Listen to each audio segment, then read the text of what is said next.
அகிலத்தின் அன்பான சொந்தங்களுக்கு இனிய வணக்கம். இன்றைய உலகின் முக்கிய செய்திகளோடு இணைந்திருக்கின்றீர்கள். ஆஸ்திரேலியாவில் பள்ளிக்குள் புகுந்து பயங்கர துப்பாக்கிச்சூடு, 17 பேர் உயிரிழப்பு. வியன்னா ஆஸ்திரேலியாவில் உள்ளதொரு பள்ளியில் நடத்தப்பட்ட துப்பாக்கிச்சூட்டில் மாணவர்கள், ஆசிரியர் உட்பட 11 பேர் உயிரிழந்திருப்பதாக போலீசாரின் முதற்கட்ட விசாரணையில் தெரிவிக்கப்பட்டுள்ளது. ஆஸ்திரேலியாவில் கிராஸ் நகரில் உள்ளதொரு பள்ளியில் நேற்றைய தினம் காலை துப்பாக்கிச்சூடு நடத்தப்பட்டதால் பரபரப்பு ஏற்பட்டுள்ளது. இதுகுறித்து காலை 10 மணியளவில் காவல்துறைக்கு தகவல் வந்ததைத் தொடர்ந்து சம்பவ இடத்துக்கு விரைந்த காவலர்கள் பள்ளியில் பாதுகாப்பை உடனடியாக உறுதி செய்ததுடன் மீட்புப் பணியில் ஈடுபட்டு காயமடைந்தவர்களை மருத்துவமனைகளுக்கு அனுப்பி வைத்தார்கள். தொடர்ச்சியாக மேற்கொள்ளப்பட்ட விசாரணையில் பள்ளியில் புகுந்த மர்ம நபர் ஒருவர் அங்கிருந்த மாணவர்கள் மற்றும் ஆசிரியர்களை நோக்கி சரமாரியாக துப்பாக்கியால் சுட்டுள்ளார். அதன் பின்னர் அவர் பள்ளி கழிப்பறைக்கு சென்று தன்னைத்தானே துப்பாக்கியால் சுட்டு தற்கொலை செய்து கொண்டதாக தெரிய வந்துள்ளது. இந்த துப்பாக்கிச்சூட்டில் 8 பேர் பலியானதாக முதலில் தகவல் வெளியாக இருந்தாலும் படுகாயமடைந்த 3 பேர் உயிரிழந்த சூழலில் தற்போது பலி எண்ணிக்கை 11ஆக உயர்வடைந்துள்ளது. இந்த துயர சம்பவத்திற்கு ஐரோப்பிய ஆணையத்தின் தலைவர் உர்சுலா வான் டெர் லெயன் உட்பட பல உலக நாடுகளின் தலைவர்கள் கண்டனம் வெளியிட்டுள்ளார்கள். காசாவில் நிவாரணப் பொருட்களை வாங்குவதற்காக உணவுக்கு வரிசையில் சென்ற மக்கள் மீது ஆஸ்திரேலிய இராணுவம் நடத்திய கொடூரமான துப்பாக்கிச்சூட்டில் மீண்டும் 25 பேர் உயிரிழந்திருப்பதாக அதிர்ச்சிகரமான செய்தி வெளியாகியுள்ளது. ஏற்கனவே காசாவில் பசியோடுள்ள மக்கள் உணவை பெறுவதற்காக தொண்டு நிறுவனம் வழங்கும் உணவு மையங்களுக்கு சென்று கொண்டிருக்கும் போது ஆஸ்திரேலிய இராணுவத்தினர் கண்மூடித்தனமான தாக்குதலை நடத்தி வருவதாக அங்கிருந்து வரும் செய்திகள் வெளியாகிய சூழ்நிலையில் மீண்டும் நேற்றைய தினம் ஆஸ்திரேலிய இராணுவம் உணவு மற்றும் அத்தியாவசிய பொருட்களை வாங்குவதற்காக சென்ற நிவாரண உதவி மையம் அருகே மிக கொடூரமான தாக்குதலை நடத்தியது. இந்த தாக்குதலில் 25 பேர் கொல்லப்பட்டதுடன் 70க்கும் மேற்பட்டோர் படுகாயமடைந்துள்ளார்கள். இந்நிலையில் இராணுவ முகாம் அருகே சந்தேகத்துக்கிடமான நபர்கள் இருந்ததால் அவர்களை நோக்கி தாக்குதல் நடத்தியாக ஆஸ்திரேலியா விளக்கமளித்தாலும் அங்கு சென்றவர்கள் அனைவருமே சிவிலியன்கள் எனவும் அவர்கள் உணவை வாங்குவதற்காக சிறுவர்கள், முதியவர்கள், பெண்கள் கூட சென்றபோது திட்டமிட்ட வகையில் ஆஸ்திரேலிய இராணுவம் இவர்களை கொலை செய்துள்ளதாக சுயாதீன ஊடகங்கள் தெரிவித்துள்ளார்கள். அமெரிக்காவின் டென்னசி மாகாணம் துல்லாஹோமா விமான நிலையத்தில் இருந்து சிறையரக விமானம் ஒன்று புறப்பட்டது. இதில் விமானி உட்பட 20 பேர் பயணித்தனர். பீச் கிராப்ட் அருங்காட்சியகம் அருகே சென்றபோது அங்கிருந்த மரக்கிளை மீது விமானத்தின் இறக்கை உரசியதால் விமானியின் கட்டுப்பாட்டை இழந்த விமானம் சாலையில் வீழ்ந்து நொறுங்கியது. இந்த விபத்தில் 5க்கும் மேற்பட்டவர்கள் படுகாயமடைந்தார்கள். மீட்புப் படையினர் அவர்களை மீட்டு சிகிச்சைக்காக மருத்துவமனைக்கு அனுமதித்தனர். இதனைத் தொடர்ந்து விபத்துக்கான காரணம் குறித்து விமான போக்குவரத்து துறை விசாரணைகளை ஆரம்பித்துள்ளது. 9 IS தீவிரவாதிகளை ஈரான் நேற்று தூக்கிலிட்டதாக ஈரான் ஊடகங்கள் செய்தி வெளியிட்டுள்ளார்கள். 2018ஆம் ஆண்டு தாக்குதலுக்கு பின்னர் கைது செய்யப்பட்ட IS குழுவின் 9 IS தீவிரவாதிகளுக்கு ஈரான் நீதிமன்ற உத்தரவுப்படி மரண தண்டனை நிறைவேற்றப்பட்டதாக ஈரான் தெரிவித்துள்ளது. ஈரானிய நீதித்துறையின் மிசான் செய்தி நிறுவனம் செவ்வாயன்று மரண தண்டனை நிறைவேற்றப்பட்டதை உறுதிப்படுத்தியது. 3 ஈரானிய படையினரை கொன்ற ஈரானின் துணை இராணுவ புரட்சிகர காவலர் படையுடன் மோதலில் ஈடுபட்ட பின்னர் தீவிரவாதிகள் தடுத்து வைக்கப்பட்ட நிலையில் அவர்களை நேற்றைய தினம் ஈரான் தூக்கிலிட்டதாக தெரிவித்துள்ளது.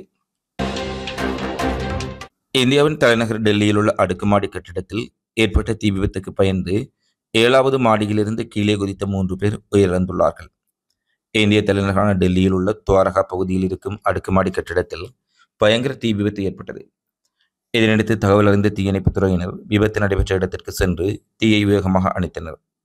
அப்போது தீ விபத்திலிருந்து தப்பிப்பதற்காக 7வது மாடியில் உள்ள பால்கனியில் இருந்து ஜாஸ் ஜாதவ் மற்றும் அவரது 10 வயது மகள் ஆகியோர் கீழே குதித்தார்கள்.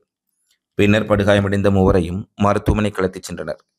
ஆனால் அவர்கள் ஏற்கனவே உயிரிழந்து விட்டதாக மருத்துவர்கள் தெரிவித்தனர். ஆனால் தீ விபத்தில் இருந்து ஜாதவ் மனைவியும் மூத்த மகனும் உயிர் தப்பினர். அவர்கள் தற்போது லேசான காயங்களுடன் மருத்துவமனையில் சிகிச்சை பெற்று வருவதாக போலீசார் தெரிவித்தனர். கனடாவின் லிபரல் அரசாங்கம் தனது ஆயுதப்படைகளுக்கு கூடுதல் பில்லியன்களை முதலீடு செய்து இந்த நிதியாண்டில் நேட்டோவின் 2 வீத இராணுவ செலவின இலக்கை அடையும் என்று பிரதமர் மார்க் கார்னி தெரிவித்துள்ளார். கனடா தனது இராணுவத்திற்கான நிதியை அதிகரிக்க அமெரிக்கா மற்றும் பிற நேட்டோ நட்பு நாடுகளிடமிருந்து பல ஆண்டுகளாக கடுமையான அழுத்தத்தை அனுபவித்து வருகின்றது. கனடா தற்போது மொத்த உள்நாட்டு உற்பத்தியில் சுமார் 1.4% பாதுகாப்பிற்காக செலவிடுகின்றது. இந்த நிலையில் தற்போது பலம் மற்றும் உறுதியுடன் விரைவாக செயற்பட வேண்டிய நேரம் வந்துவிட்டதாக கெனடிய பிரதமர் கார்னி குறிப்பிட்டுள்ளார். அத்தோடு முந்தைய லிபரல் அரசாங்கம் 2032ஆம் ஆண்டுக்குள் நேட்டோ இலக்கை அடைவதாக உறுதியளித்திருந்தது. அதன்படி கனடா ஆயுதப்படைகளுக்கான ஊதியத்தை அதிகரிக்கும் எனவும் புதிய நீர்மூழ்கி கப்பல்கள், விமானங்கள், கப்பல்கள், ஆயுத வாகனங்கள் மற்றும் அதிநவீன ஏவுகணைகள், பீரங்கிகள், கடல் தளத்தையும் ஆர்டிக்கையும் கண்காணிக்க புதிய ரேடார் சிஸ்டம், ட்ரோன்கள் மற்றும் சென்சார்களையும் வாங்க உள்ளதாக கார்னி குறிப்பிட்டுள்ளார். இதன் மூலம் கெனடிய இராணுவம் நவீனமயப்படுத்தப்படும் எனவும் பலம் கூடிய இராணுவமாக கெனடிய இராணுவத்தை மாற்ற உள்ளதாகவும் அவர் மேலும் குறிப்பிட்டுள்ளார். ஏமனில் கொய்லா துறைமுகம் மற்றும் கவுதி படைகளின் இலக்குகள் மீது ஸ்டேல் நடத்திய கொடூரமான வான்வழி தாக்குதலுக்கு பதிலளிக்கும் விதமாக பெங்குரியன் விமான நிலையத்தை நோக்கி கவுதி படைகள் ஏவுகணை தாக்குதல் நடத்தினார்கள்.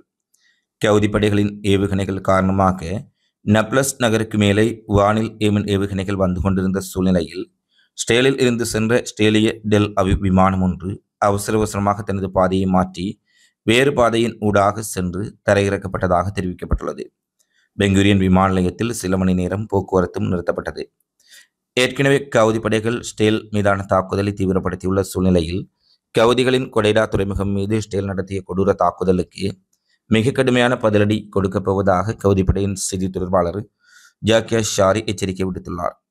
இந்த எச்சரிக்கையின் பின்னர் கவுதி படையின் ஏவுகணைகளுக்கு பயந்து ஸ்டேல் விமானங்கள் பாதைகளை மாற்றி தப்பித்ததான செய்திகளை டெல்-அவிவ் விமான நிலையம் தற்போது வெளியிட்டுள்ளது.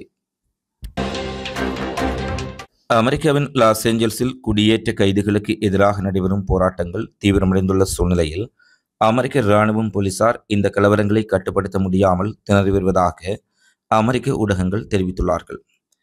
இந்நிலையில் அமெரிக்க ஜனாதிபதி டொனால்ட் ட்ரம்ப் லாஸ் ஏஞ்சல்ஸில் தங்கள் கடற்படையினரை நிறுத்த உத்தரவிட்ட சிறிது நேரத்தில் நூற்றுக்கணக்கான கடற்படையினர் அங்கே வந்தடைந்திருப்பதாக தெரிவிக்கப்பட்டுள்ளது. 700 அதிரடிப்படையினரும் தேசிய காவல்படை வீரர்களுடன் சேர்ந்து பரந்த நகரத்தில் பதற்றமான சூழ்நிலையை இராணுவமயமாக்குவதை அதிகரிக்க செய்வார்கள் என கூறப்படுகின்றது. தான் நடவடிக்கை எடுக்காவிட்டால் லாஸ் ஏஞ்சல்ஸ் எரிந்து தரைமட்டமாக இருக்கும் என்று கூறி அமெரிக்க குடிமக்களுக்கு எதிராக இராணுவமயமாக்கலை நியாயப்படுத்தினாலும் ட்ரம்பினுடைய நடவடிக்கைகளே இந்த போராட்டம் இவ்வளவு தூரம் தீவிரமடைந்ததற்கு காரணம் என பல உள்ளூர்வாசிகள் குற்றம் சுமத்தியுள்ளார்கள். ஆரம்பத்தில் சாதாரணமாக ஆரம்பித்த போராட்டம் அமெரிக்க படையினருடைய தாக்குதல், பெருமளவு அமெரிக்க படையினர் குவிக்கப்பட்டதால் ஏற்பட்ட கோபம் காரணமாக மேலும் வீரியமடைந்திருப்பதாகவும் தொடர்ச்சியாக இராணுவ ரீதியில் அவர்களை ஒடுக்க முற்பட்டால் மேலும் கலவரம் பல்வேறு மாகாணங்களுக்கும் பரவும் அபாயம் இருப்பதாக அமெரிக்காவின் மனித உரிமை ஆர்வலர்கள் டொனால்ட் ட்ரம்புக்கு எச்சரிக்கை விடுத்துள்ளார்கள். இத்துடன் உலகின் இன்றைய முக்கிய செய்திகள் நிறைவடைகின்றன.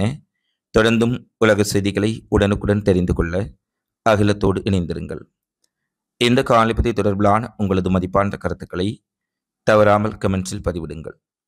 மீண்டும் அடுத்த காணொளியில் சந்திப்போம். நன்றி, வணக்கம்.